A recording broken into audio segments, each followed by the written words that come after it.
Hello students. आज के इस पार्ट में हम देखेंगे डिटर्मिनेंट्स ऑफ डिमांड।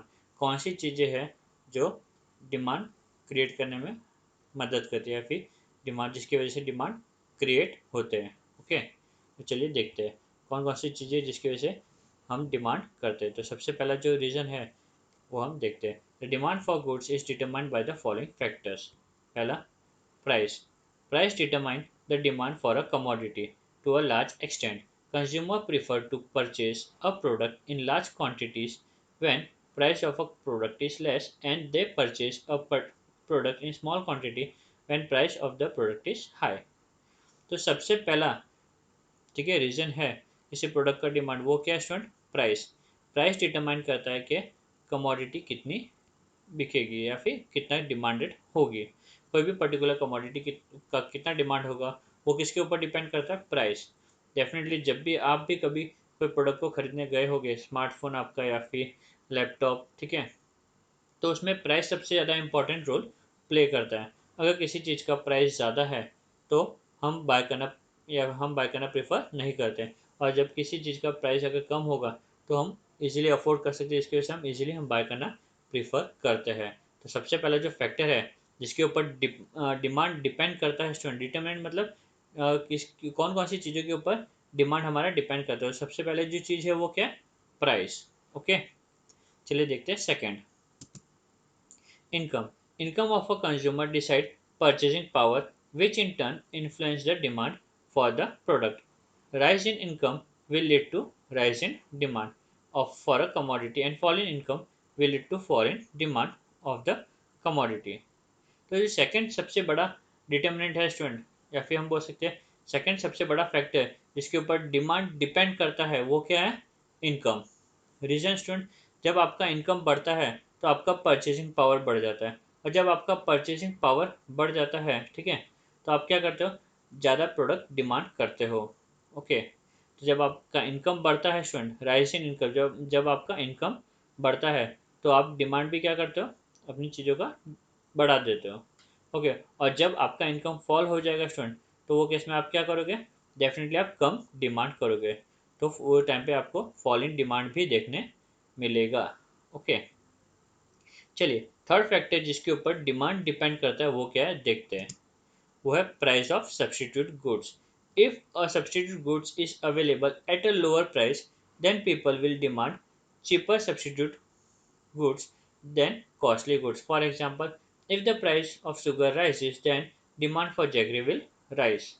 ठीक है स्टूडेंट, तो थर्ड जो फैक्टर है डिमांड के लिए, किसी प्रोडक्ट की कमोडिटी की डिमांड की जो डिमांड को डिपेंड करता है डिमांड के ऊपर, वो है प्राइस ऑफ सब्सटीट्यूट गुड्स। अगर हम जो प्रोडक्ट खरीदने जा रहे हैं उसका कोई सब्सटीट्यूट अवेलेबल है और वो सब्सटीट्यूट लोअर प्राइस पे अवेलेबल है, तो डेफिनेटली हम वही चीज़ बाय करना प्रीफर करेंगे। करेक्ट। एग्जाम्पल यहाँ पे दिया हुआ है, शुगर का अगर प्राइस बढ़ जाएगा तो लोग जैगरी खरीदना प्रीफर करेंगे। ठीक है, तो प्राइस ऑफ सब्सटीट्यूट गुड्स भी बहुत मैटर करता है किसी भी प्रोडक्ट के डिमांड का। तो कोई प्रोडक्ट अगर उसका सब्सटीट्यूट है तो उसका सब्सटीट्यूट प्रोडक्ट के प्राइस भी काफ़ी हद तक कमोडिटी की डिमांड को अफेक्ट कर सकता है स्टूडेंट। चलिए देखते हैं चौथा reason, price of complementary goods. Change in the price of one commodity would also affect the demand for another commodity. For example, car and fuel. If the price of fuel rises, then demand for car will fall. Okay, complementary goods मतलब student वो goods जहाँ पे हम दो product को साथ में demand करते हैं, जॉइंट डिमांड भी बोलते हैं जिसको, ठीक है ना, जॉइंट डिमांड भी हम इसे कह सकते हैं, price of joint demanded good. तो अगर ऐसे प्रोडक्ट जो हम जॉइंटली डिमांड करते हैं, तो किसी एक प्रोडक्ट के प्राइस के बढ़ जाने की वजह से डेफिनेटली दूसरे उसका इम्पैक्ट किस पे गिरेगा? पहले वाले कमोडिटी पे गिरेगा। अगर फ्यूल का प्राइस बढ़ जाएगा स्टूडेंट एक्सट्रीमली, तो लोग कार बाय करना प्रेफर नहीं करेंगे। ठीक है, ये था प्राइस ऑफ कॉम्प्लीमेंट्री गुड्स। तो प्राइस ऑफ कॉम्प्लीमेंट्री गुड्स के ऊपर भी डिपेंड करता है किसी भी कमोडिटी का डिमांड। ओके, चलिए देखते हैं next, nature of product. If a commodity is a necessary and it is used and its use is unavoidable, then its demand will continue to be same irrespective of the corresponding price. For example, medicines to control blood pressure. Okay, next जो factor है student nature of product. Nature of product के ऊपर भी काफ़ी हद तक demand depend करता है। अगर कोई प्रोडक्ट ऐसा है जिसे हम अवॉइड नहीं कर सकते हैं, ठीक है ना, जैसे कि मेडिसिन, जिसे हम अवॉइड नहीं कर सकते हैं, भले वो कितनी भी कॉस्टली हो कितनी भी कम हो, हमें खरीदनी ही पड़ेगी। तो नेचर ऑफ प्रोडक्ट के ऊपर भी डिमांड डिपेंड करता है। Okay, next size of population. Size of population. Larger the size of population, greater larger the size of population, greater will be demand for a commodity, and smaller the size of population, smaller will be the demand for a commodity. Definitely student, जहाँ पे population ज़्यादा होती है वहाँ पे demand भी क्या होगी, ज़्यादा होगी, और जहाँ पे population कम होती है वहाँ पे डिमांड भी क्या होती है स्टूडेंट, कम होती है। ओके, इसलिए कई लोग गांव में बिजनेस ना कर प्रीफर नहीं करते क्योंकि वहाँ पे पॉपुलेशन कम है, जिसकी वजह से डिमांड भी प्रोडक्ट का काफ़ी कम होता है। तो साइज ऑफ पॉपुलेशन डिसाइड करता है कि किसी कमोडिटी का डिमांड कितना रहेगा। Okay, seventh reason expectation about future price. If the consumer expect the price to fall in future, he will buy less in the present at the prevailing price. Similarly, if he expect the price to rise in future, he will buy more in the present and the prevailing price. तो student expectation भी काफ़ी matter करता है demand को determine करने के लिए।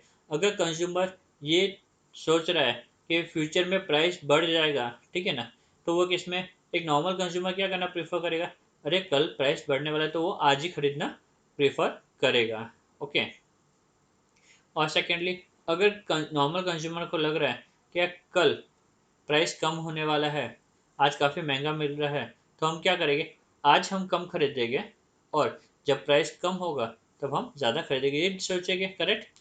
तो डिमांड टोटली डिपेंड करता है कि कंज्यूमर क्या एक्सपेक्टेशन कर रहा है प्राइस को लेके, ठीक है ना, कंज्यूमर का एक्सपेक्टेशन क्या फ्यूचर प्राइस को लेके, तो उसके ऊपर भी क्या करता है स्टूडेंट, डिमांड डिपेंड करता है। ठीक है, तो ये सातवां पॉइंट था। टोटल हमने 7 पॉइंट कौन कौन से देखे, प्राइस, कौन कौन सी चीज़ें जिसके ऊपर डिमांड डिपेंड करता है, पहला है price, second income, third price of substitute goods, fourth price of complementary goods, fifth nature of product, six size of population, and seven expectation about the future prices. ठीक है, 8 पॉइंट देखते हैं। Advertisement, advertisement sales promotion schemes and effective salesmanship tends to change the preference of a consumer and lead to demand for many products, for example cosmetic, toothbrush, etc. Okay student, तो advertisement भी काफ़ी हद तक impact create करता है demand के ऊपर, या फिर सेल्समैनशिप।